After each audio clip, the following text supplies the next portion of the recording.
Hari ini mantan Menteri Perdagangan Muhammad Lutfi diperiksa Kejaksaan Agung. Pemanggilan ini untuk mengusut kasus korupsi izin ekspor minyak sawit mentah CPO dan turunannya, termasuk minyak goreng periode 2021-2022. Ex-Mendak M. Lutfi hadir di Kejagung sekitar pukul 8:54 waktu Indonesia Barat ditemani tim penasihat hukumnya.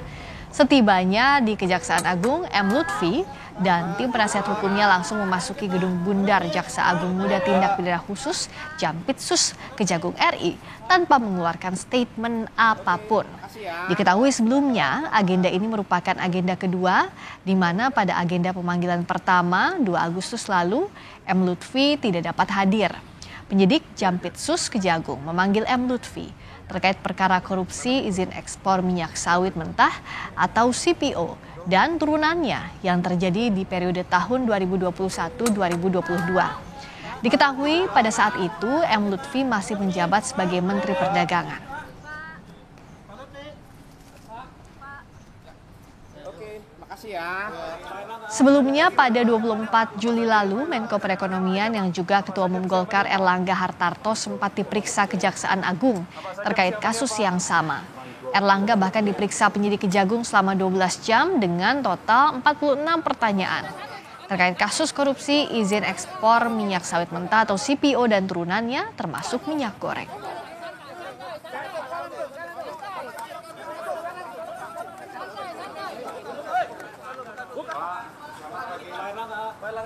Pada akhir 2021 hingga awal 2022 sempat terjadi kelangkaan minyak goreng di Indonesia. Situasi ini akhirnya berujung pada penyelidikan hingga ditemukan adanya kasus korupsi izin ekspor minyak sawit mentah dan turunannya pada periode 2021-2022.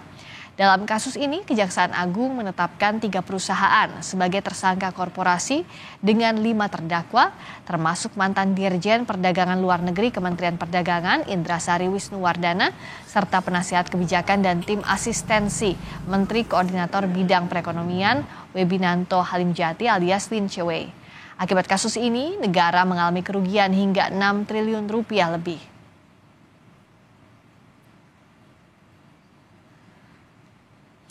Dalam kasus dugaan korupsi, Kejagung menetapkan 3 perusahaan sebagai tersangka korporasi, yaitu Wilmar Group, Musim Mas Group, serta Permata Hijau Group, dan menyebabkan kerugian negara sebesar 6,47 triliun rupiah.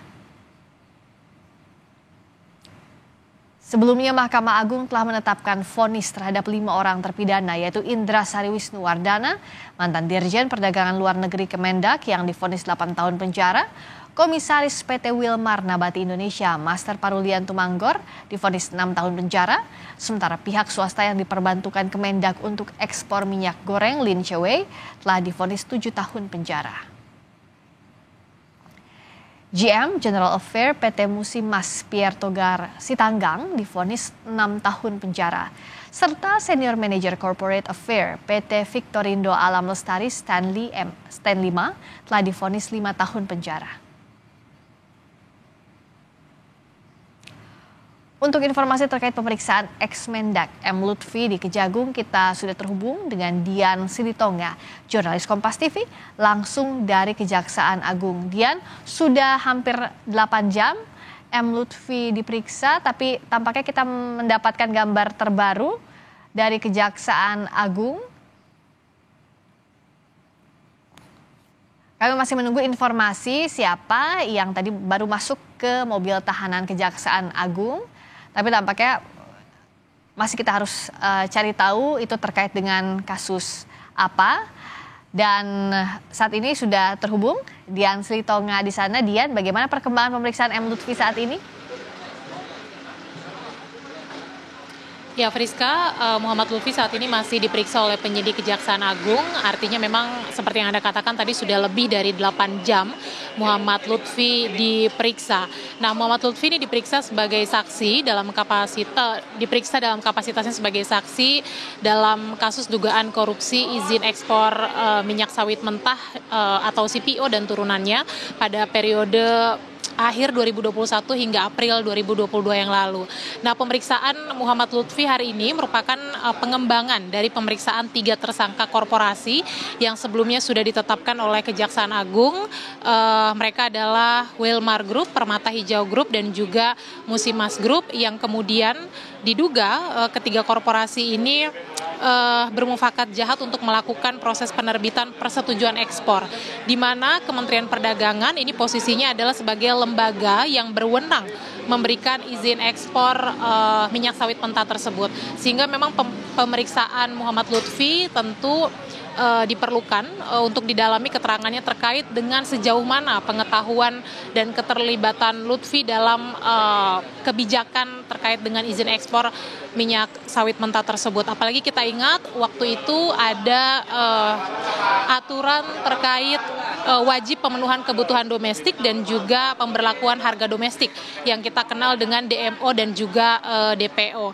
Nah, selain 3 tersangka korporasi, Kejaksaan Agung juga sudah memproses hukum 5 tersangka perorangan yang saat ini statusnya sudah terpidana. Tadi sempat Anda sebutkan, Friska, mereka diantaranya adalah Dirjen Perdagangan Luar Negeri Kemendak Indra Sari Wisnu Wardana, dan kemudian juga ada anggota tim asistensi Menteri Koordinator Bidang Perekonomian Lin Che-wei, dan juga ada Komisaris PT Wilmar Nabati Indonesia Master Parulian Tumanggor, dan kemudian juga General Manager General Affairs PT Musimas Pierre Togar Sitanggang, dan kemudian juga Senior Manager Corporate Affairs Permata Hijau Group Stanley MA. Nah, tercatat korupsi izin ekspor minyak sawit mentah ini merugikan negara yang nilainya mencapai lebih dari 6,4 triliun rupiah. Karenanya kita akan cermati bersama nanti bagaimana hasil pemeriksaan dari mantan Menteri Perdagangan Muhammad Lutfi, karena selain Lutfi ini sebelumnya juga Kejaksaan Agung sempat memeriksa Airlangga Hartarto yang saat ini masih menjabat sebagai Menko Perekonomian. Apakah pemeriksaannya kemudian bertalian dan kemudian nantinya akan berpotensi memunculkan nama tersangka baru dalam kasus ini? Kita cermati bersama, Friska. Sejauh ini selain Airlangga Hartarto, selain M. Lutfi, belum ada daftar saksi lain yang akan diperiksa oleh Kejaksaan Agung, Dian.